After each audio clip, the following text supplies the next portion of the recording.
ladies and gentlemen. This week I've decided to wear my season 11 themed t-shirt, even though it's more deserving to other episodes, because, to be quite honest, I actually really liked this episode. It was pretty darn great. Let's begin. So we start off the episode with Chris Squared, two teenage boys remembering the time when they were young and free. Yeah, third period lunch yesterday. When boys became men. Never forget. They should just get out those walkers and start maneuvering their way to the old folks' home right now. Youth. Then one of the Chris's accidentally kills a man. Maybe third period lunch was a better time. Throughout this episode, Bishop is being hazed, and it's great. Because it's not like obnoxious, like, you suck. That's just me. I'm sorry, Bishop. It's more like friendly, loving hazing, and it seems more like the team, and I like it. 10 points. So this guy's been living in other functions in his car, many other functions. Even I feel bad for Bishop right now. So then the two Chris's get interviewed, and you may think that they're joking that they'll go to jail to get a college scholarship, but in this economy, I really can't tell anymore. DiNozzo and Bishop get led to a gun show. I always have so many questions about those. What are they like? Are they scary? Fun? I see ads for them, but it's not even multiple ads. It's the same ad on like this one corner of my street that's been there since like 2003. So they meet two women, one who's in charge and she has her permits. Legal. She's so legal, guys. She's definitely legal. She's so legal. And a woman who is with the establishment, she's sending bad packs or something. She's bad. Definitely not legal. So Bishop is moving past her probie status, and she's becoming a federal agent, which means she's taking gun tests and physical tests, and she accidentally shot a woman and her baby. That's shocking.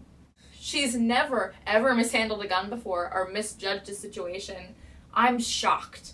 I think we were supposed to get like a little mini storyline with DiNozzo blackmailing her with that, and I think we got one reference to it, and that was it. Hey, more of a storyline than Tony and Ziva's romantic relationship got, so I guess anything goes. Also, another tiny plot point that went nowhere, and I know I sound like I really hate this, but I did enjoy it, I promise. Jimmy and Brina got the baby, technically, and they're like really superstitious about it. I don't know where this storyline came from, and I don't think we'll ever find out, so I'm just enjoying it. I'm not even gonna criticize it. I'm just happy. I'm happy that they got their baby. Yay, babies. Yay.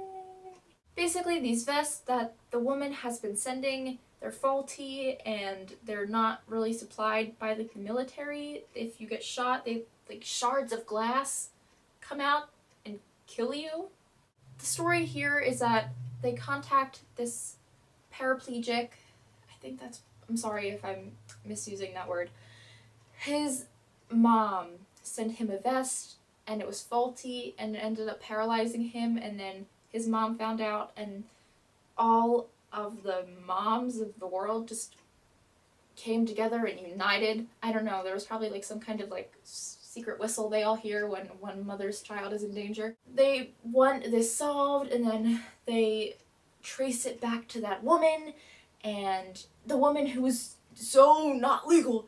And we catch her doing the most illegal activity of all, buying tampons. Just lock her up right now. Basically, the woman was giving them to someone's dad, though I don't really know why he couldn't buy them.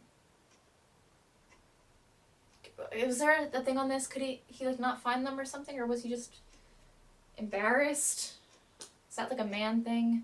Are people so afraid of lady items that they have to do drug swaps in the back alley? Why should you get over it, you might ask? Well, they might be able to link you to a murder. That usually sucks. So they find out that she's been kind of cheaping out, I guess, because she wants to save money. though she's not pocketing it. She genuinely cares, but she's like, wants to send more, so she's buying less expensive vests, which happens to kill people. That kind of sucks. And then that gets brought back to the manufacturer, who has a deal with that legal woman, very legal, and there's a shootout, and this big ending was disappointing, but I'm not going to be sad. I'm going to be happy about this episode because it gave me a lot of emotions I have not felt about these episodes in a long time. Basically what happens is there is a shootout between this woman who suddenly turns into a sociopath. I don't know. Pretty Little Liars can do it with Ezra, so can NCIS. And the woman puts on this vest because she's dumb, I think. And Bishop gets shot, and so does the woman, but the woman just opens the door and dies. Then Bishop, they want you to think she's like on her deathbed, and so Tony's like, Bishop, no. And Bishop is like, holy French toast, did that hurt? Because that's always what people say when they get shot in the chest. Holy French toast. That's like me taking a ginormous knife and stabbing myself in the stomach and saying, holy cabooses. Ow.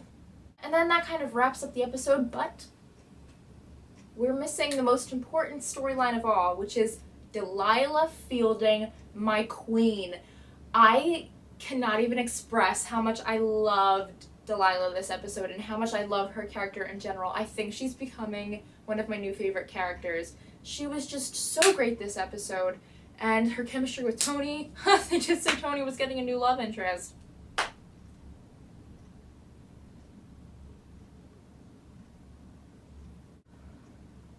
Don't do it. She's just so great, and the way she deals with it and how awkward it is between her and McGee. And I think I like her better as an individual than her and McGee as a couple. In fact, I think I might ship her and Tony more.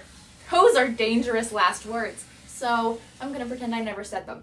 I do like her and McGee together, and the ending was so sweet when he took her to the place, and I loved everything about this episode. I wish she would be in it way more often. I think, please don't hate me, because I can't say I loved, but I really did like Bishop this episode.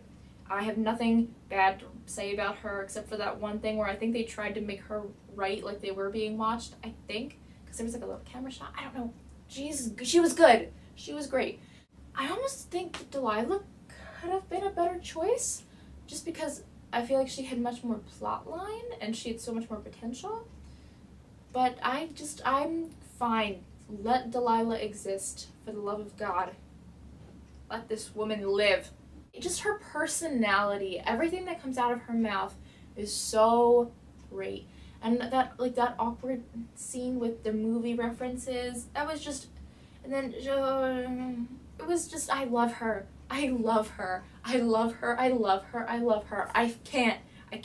I love this character.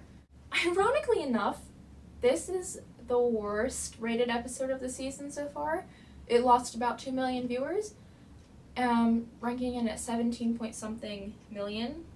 And I don't know why. This is the first episode I've genuinely thought was really, really great in a long time. And I mean, was it amazing? No. Was it better than some of the stuff we've been getting? Heck yes. I read a review on it before I watched it, and they were going off about how bad it was, and I thought it was good. I really did. I didn't think it was a bad episode. Yes, that ending was disappointing and lackluster. Yes, we had those incredibly strange little plot bunnies that just were kind of time fillers, because I think the real plot A was the vest, and then plot B was McGee and Delilah, and then we just had a weird little Jimmy plot C and a little Bishop becoming an agent plot D thing going on, and it was not, I liked it.